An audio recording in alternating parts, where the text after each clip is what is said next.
दोस्तों आप किसी भी साइज में स्टेयर्स बनवा रहे हो, ये 5 चीज़ों की ज़रूरत आपको हमेशा पड़ती है। पहला है राइज़र यानी स्टेप की हाइट, दूसरा है ट्रेड यानी स्टेप की लेंथ, तीसरा है फ्लाइट थिकनेस यानी सीढ़ियों के नीचे जो स्लैब है उसकी थिकनेस कितनी होनी चाहिए जिससे वो टूटे नहीं।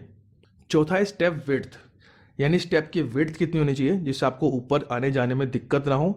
और पांचवा है एंगल यानी आपके सीढ़ियों का एंगल कितना होना चाहिए, क्योंकि एंगल ज़्यादा आप रख लेंगे तो ऊपर चढ़ने में और नीचे उतरने में आप बहुत थक जाएंगे। तो एंगल सही होना बहुत ज़रूरी है।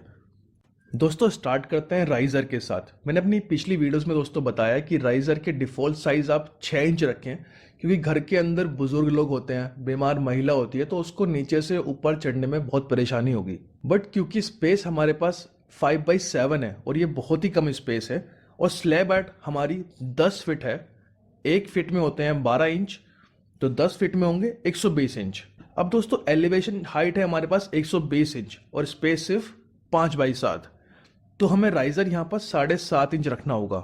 तो अगर हम कैलकुलेट करेंगे कितने नंबर ऑफ राइजर्स हमारे लगेंगे 5x7 में, तो 120 इंच को हम डिवाइड करेंगे 7.5 इंच से, तो दोस्तों हमारे आ जाएंगे 16 नंबर ऑफ राइजर्स। दोस्तों अब बात करेंगे हम ट्रेड की। देखिए मैंने पिछली वीडियोस में आपको बताया कि ट्रेड का डिफॉल्ट साइज आपको 10 इंच रखना है, क्योंकि काफी बार ना अगर आप साइज कम रखते हैं तो पैर नहीं आता और बहुत अनकंफर्टेबल लगता है सीढ़ियों से ऊपर चढ़ना और नीचे उतरना।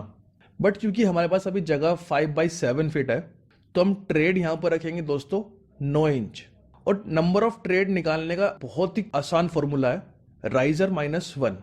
तो हमारे नंबर ऑफ राइजर्स आए थे 16, तो 16 - 1 यानी 15 नंबर ऑफ हमारे ट्रेड्स रहेंगे। दोस्तों वीडियो में लास्ट तक बने रहे, मैं आपको बताऊंगा 5x7 में स्टेयर का टोटल डिजाइन बन के कैसे निकलेगा। अब दोस्तों हम बात करते हैं फ्लाइट थिकनेस की। 5x7 की स्टेयर केस के अंदर दोस्तों आपको 4 इंच का फ्लाइट थिकनेस रखनी है। इससे ज्यादा रखेंगे तो स्टेयर्स हैवी हो जाएंगी और आगे जाके कोलैप्स भी हो सकती हैं, और इससे कम रखेंगे तो वीक होने के कारण वैसे ही कोलैप्स हो जाएंगी।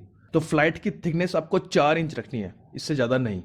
दोस्तों अब बात करेंगे स्टेप विड्थ की, यानी आपकी स्टेप की चौड़ाई कितनी होनी चाहिए। 5x7 में आपको स्टेप विड्थ 2.5 फीट रखनी है। कई बार लोग गलती कर लेते हैं, इसको 2.5 फीट की जगह 2-2 फीट कर लेते हैं दोनों साइड, और फिर बाद में उनको सामान नीचे से ऊपर ले जाने में या ऊपर से नीचे उतारने में बहुत दिक्कत होती है और बाहर के बाहर ही फिर उन्हें सामान निकालना उतारना पड़ता है। तो दोस्तों स्टेप विड्थ आपको 2.5 फीट रखें, सामान नीचे उतरने में और सामान को ऊपर ले जाने में आपको परेशानी इससे बहुत कम होगी। दोस्तों अब बात करते हैं एंगल के बारे में। देखिए एंगल बहुत ही इंपॉर्टेंट रोल प्ले करता है आपके स्टेयरकेस के अंदर। अगर फॉर एग्जांपल आपने एंगल ज्यादा कर लिया तो आपको लगेगा कि आप स्टेयरकेस नहीं बल्कि पहाड़ चढ़ रहे हैं, उतर रहे हैं। तो एंगल का ध्यान जरूर रखें। 5x7 फीट के स्टेयरकेस के अंदर एंगल आएगा दोस्तों 44 डिग्री। एंगल निकालने का बड़ा ही आसान तरीका है, tan theta is equal to perpendicular upon base. Theta is equal to tan inverse perpendicular upon base. दोस्तों हर कोई इसके बारे में नहीं जानता है, तो कोई भी दिक्कत आपको है अपने स्टेयरकेस का, आपको एरिया या एंगल निकलवाना है, तो नीचे कमेंट जरूर करें अपना स्टेयरकेस का एरिया, मैं पूरी कोशिश करूंगा रिप्लाई करने की।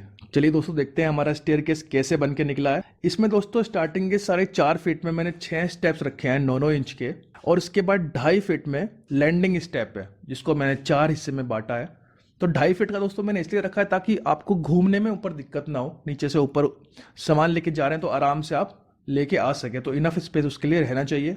स्टेप विड्थ दोस्तों 2.5 फीट है, क्योंकि जैसे मैंने आपको समझाया था कि कम रखेंगे तो किसी काम के नहीं है आपके स्टेयरकेस।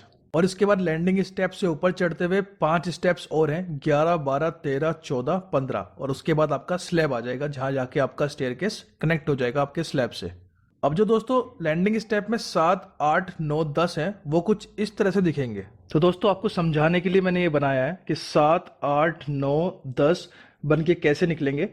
और ये आपको पता ही है कि राइजर 7.5 इंच का था इसके अंदर, तो बनने के बाद इतनी हाइट ये गेन कर लेंगे। तो आपको समझना आसान हो जाएगा कि 7, 8, 9, 10 जो लैंडिंग स्टेप है इसको मैंने किस हिसाब से काटा है।